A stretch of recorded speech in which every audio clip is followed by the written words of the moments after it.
dan 4 hal yang menjaminkan banyak rizki, bukan memudahkan rizki. Tolong Bapak Ibu hafal, 4 hal bukan menjaminkan rizki, bukan memudahkan rizki, tidak.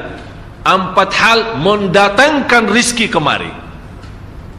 Dan 4 hal bukan Allah kasih kemudahan berarti kita berjalan mencari rizki Allah kasih, tidak. Bukan dikasih kemudahan.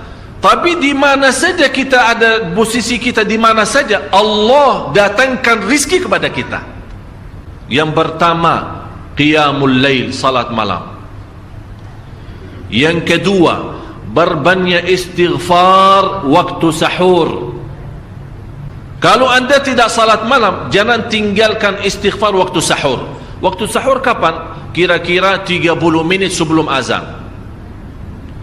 Disitulah Allah sendiri memuji, Allah bangga dan senang terhadap orang yang sahur. Sampai ulama berkata, tidak ada ibadah yang terbaik di waktu sahur selain istighfar. Jadi boleh baca Quran, boleh salat malam, boleh zikir, boleh apapun, tapi yang terbaik istighfar. Fokus hanya istighfar. Astaghfirullah wa atubu ilaih, termasuk istighfar Allahumma anta rabbi la ilaha illa ant, yang Bapak Ibu tahu sayyidul istighfar, yang terutama, yang paling luar biasa. Allahumma anta rabbi la ilaha illa anta khalaqtani wa ana abduka wa ana ala ahdika wa wa'dika mastata'at a'udzu bika min syarri ma sana'at abu'u laka bi ni'matika alayya wa abu'u bi dhanbi faghfirli fa innahu la yaghfiru adh-dhunuba. Ya Allah, kalau kita fahami doa ini luar biasa. Oleh karena itu kata Rasulullah, barang siapa yang membaca sayyidul istighfar kemudian di malam hari dengan keyakinan dia meninggal habis baca istighfar, masuk surga. Masuk surga. Berarti ini salah satu doa yang menjaminkan dengan mudah masuk surga. Jadi 4 hal yang mendatangkan rizki, bukan kita mencarinya, dia yang datang kemari. Apalagi saat mencari lebih mudah. Qiyamul lail, salat malam. Tapi dalam bahasa, mohon maaf Bapak Ibu, dalam bahasa Arab disebut qiyamul lail, bukan salat. Tapi kalau diterjemahkan dalam bahasa kita salat. Tapi kenapa di situ qiyamul lail diberikan qiyamul lail? Qiyam artinya berdiri, berarti lama. Saking lama berdiri dikaitkan jadi qiyamul lail. Qumil laila ya ayyuhal muzammil. Apa terus? Qumil lail, berdirilah saat malam. Berdirilah, bukan salatlah malam, tidak, berdirilah malam hari. Itu dahsyatnya di situ berdiri. Qiyamul lail. Yang kedua, berbanyak istighfar. Yang ketiga, berbanyak sedekah. Sebenarnya bukan istilah berbanyak sedekah. Kadang-kadang orang bersedekah 100 juta, udah saya sudah bersedekah 100 juta. Bukan itu. Bukan yang dimaksud berbanyak sedekah itu dari sisi uang itu banyak atau sedikit, bukan. Yang dimaksud rahasia sedekah, ta'ahudus sedekah, istiqamah bersedekah. Itu tidak menjadi masalah besar maupun kecil. Itu tidak menjadi masalah, karena bagi Allah tidak ada artinya besar maupun kecil. Kita tidak memberikan kepada Allah karena Allah maha kaya. Tapi rahasia sedekah itu kita terus menerus sedekah, siang pagi malam, siang pagi malam, pagi besok terus, minggu depan, tidak pernah berhenti. Setiap ada kesempatan selalu kita membawa sedekah.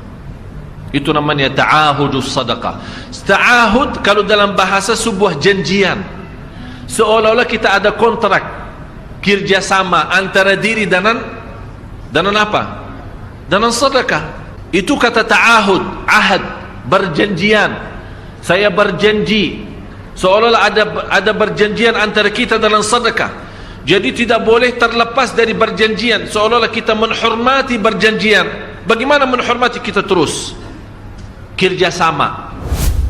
Kita beri, Allah ganti berkah sedekah. Kita beri lagi, Allah ganti masih terus. Kita beri, masih Allah terus ganti. Itulah dahsyatnya sedekah. Jadi Bapak Ibu, jangan nunggu hari tertentu, bulan tertentu, malam tertentu kita bersedekah. Jangan. Setiap kita merasa ada berita baik, ada berita maupun ada berita buruk yang menyakiti perasaan kita di rumah tangga kita, anak kita, suami kita, istri kita, apapun, langsung segera sedekah. Disitulah rahasianya.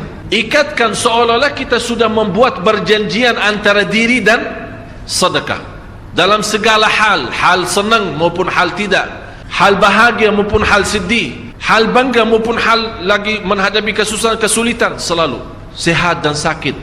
Terus yang keempat, zikir, berzikir pagi hari dan sore hari. Ini 4 hal Bapak Ibu. Berdiri malam hari, itu yang namanya tahajud, banjanya atau lamanya berdiri. Berbanyak istighfar waktu sahur. Yang ketiga, berbanyak sedekah. Sudah Bapak Ibu mengerti. Jadi istilah berbanyak sedekah bukan artinya harus banyak dari jumlah hitungannya, tidak. Yang keempat adalah berzikir di pagi hari maupun petang hari.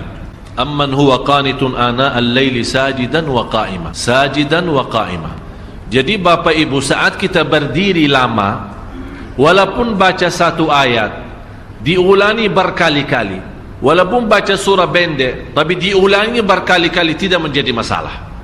Bapak Ibu hanya hafal qulhu dibaca 3 kali, pahalanya seperti baca Al-Quran 30 juz. Ada seorang salih mengajak kawannya, sudah mendekati subuh, ayo bangun salat malam dan baca sepertiga Al-Quran.